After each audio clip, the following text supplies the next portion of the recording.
The moment Sarah Chen watched her daughter take her first steps, she knew those tiny feet would dance their way into something extraordinary. What she never imagined was that 12 years later, those same feet would be bare, pressed against the cold marble floor of Meridian Industries' executive lobby at 3 a.m. As 8-year-old Lily practiced pirouettes while her mother emptied trash cans 40 floors above.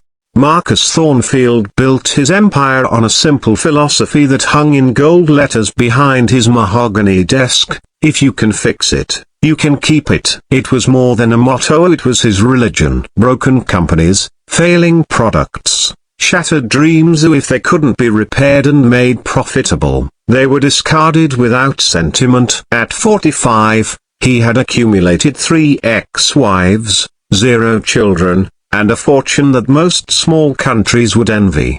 What he lacked was the ability to see that some things, once broken, weren't meant to be fixed, they were meant to be loved. The night everything changed started like any other. Sarah pushed her cleaning cart through the gleaming corridors of the 50-story tower, her daughter's small hand gripping the handle beside her. School was out for winter break, and babysitting was an expense Sarah's janitor salary couldn't stretch to cover. At 26, she had perfected the art of making herself invisibly, arriving after business hours, finishing before dawn, ensuring that the executives who ruled this glass kingdom never had to acknowledge the woman who made their world spotless.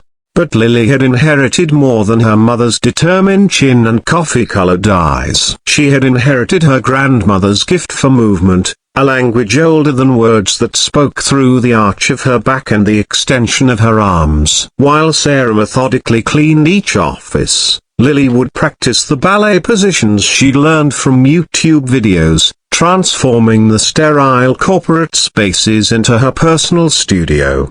"Mama, watch," Lily whispered, launching into a series of turns that would have impressed the teachers at the dance academy Sarah could never afford. Her reflection multiplied in the wall of windows overlooking the city, creating an army of dancing girls against the backdrop of sleeping skyscrapers.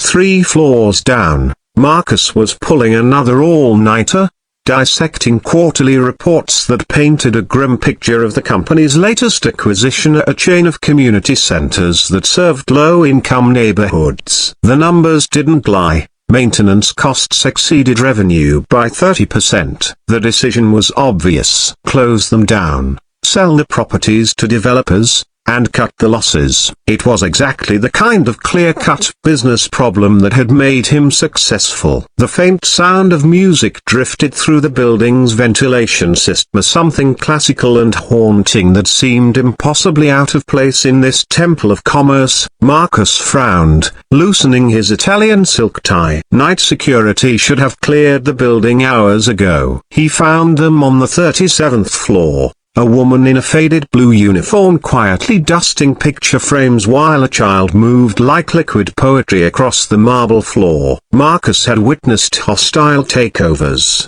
boardroom coups, and million-dollar negotiations that could make grown men weep. But he had never seen anything as raw and beautiful as this 8-year-old girl dancing Swan Lake in the middle of his corporate headquarters at 3 a.m.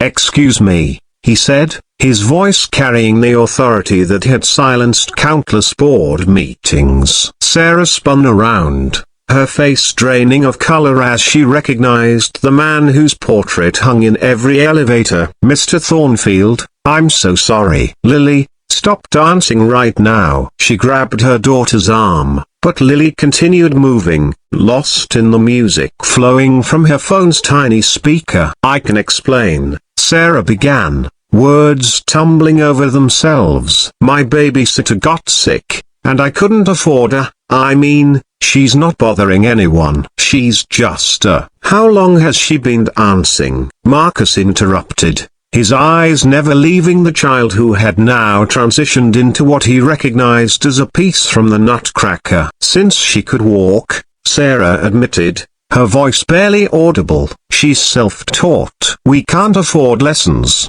but she watches videos and practices whenever she can. Marcus watched Lily execute a perfect grand jet A tilde copyright, her thin frame seeming to defy gravity. And you bring her here every night? Only during school breaks. I don't have anywhere else. Sarah's voice cracked. Please don't fire me. This job is all we have. For the first time in decades, Marcus Thornfield found himself speechless. His entire philosophy centered around fixing things, but what he saw before him wasn't broken, it was workingly, perfectly whole. This child, dancing in a space designed for profit margins and market analysis, had somehow made his cold building feel alive. What's your favorite ballet?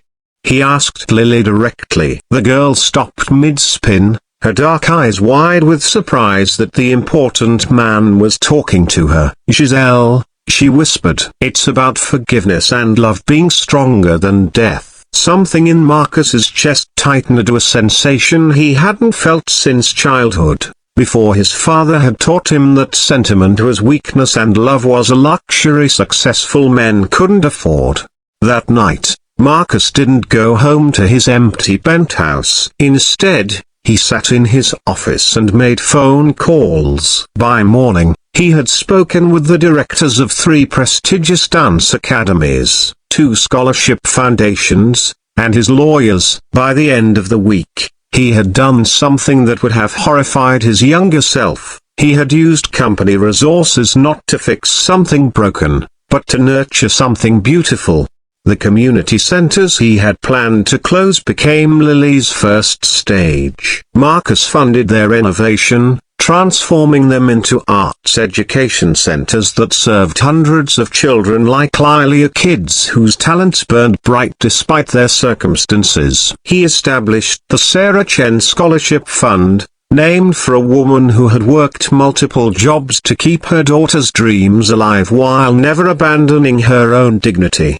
6 months later, Marcus sat in the front row of Lincoln Center, watching Lily perform a solo piece choreographed specifically for her by one of the world's most celebrated ballet masters. Sarah sat beside him, no longer invisible but radiant in a dress she had finally been able to afford. Around them sat dozens of other scholarship recipients, children who had been given the chance to turn their gifts into careers. As Lily took her final bow, the audience rising in thunderous applause, Marcus felt tears on his cheeks. For 45 years, he had believed that everything valuable could be quantified, optimized, and improved. But watching this child dance, this child who had been perfect exactly as she was, he realized his motto needed an addendum. If you can fix it, you can keep it. But if it's not broken, if it's beautiful and pure and full of potential, then your job isn't to fix it. Your job is to protect it, nurture it, and give it space to soar. Later that evening, as Sarah tucked Lily into bed in their new apartment, another gift that Marcus had disguised as a company relocation bonus, she found a note slipped under their door. In Marcus's precise handwriting, it read, "Some things don't need fixing, they need believing in. Thank you for teaching an old businessman how to see magic in the margins of a balance sheet." Marcus never changed the gold letters behind his desk, but he added new ones on the wall across from them. If it's beautiful, help it fly. The janitor's daughter had started to dance, and in doing so, she had taught a powerful man that the most valuable things in life couldn't be quantified on any spreadsheet, they could only be felt in the depths of a heart finally learning how to love.